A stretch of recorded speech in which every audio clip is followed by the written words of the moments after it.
Partykeer het ons hierdie angs en vrees, hierdie ongemaklike gevoel binne in ons, waar dit partykeer vir ons voel of ons nie asem kan haal nie, waar dit partykeer vir ons voel asof hierdie knop in ons keel nog meer en nog erger kan raak.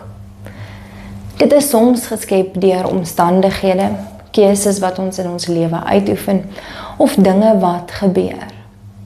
Moeilike uitsonderings, dinge wat vir ons bekommernisse bring in hierdie lewe. Daardie vrees en angstigheid erken ons. Dis iets wat ons as mense ervaar en wat ons met mekaar ook kan deel. En as ons daar lees in Psalm 31, dan vind ons daardie aanklank by daardie psalm, omdat daardie psalmdigter getuig van vrees en angstigheid wat ervaar word. Maar terselfdertyd om daardie vrees en angstigheid oor te gee aan die Here, om te surrender. Nie net dit te gee nie, maar om dit oor te gee, om dit op te gee, om ontslae te raak van dit.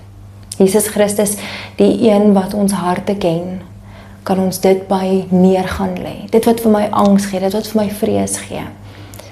Dit by hom neer te gee en om nie dan passief te sit en te hoop dat alles weggaan nie, maar om aktief in daardie verhouding met die Here daarmee te worstel en dit by hom te laat en dit vir hom te gee, om dit oor te gee, om dit uit ons lewens uit weg te gee vir hom.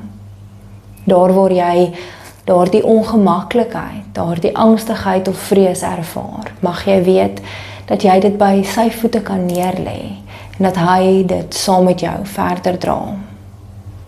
Here, ons dankie dat ons weet ons enige oomblik hierdie vrees en angstigheid by u voete kan neerlaat.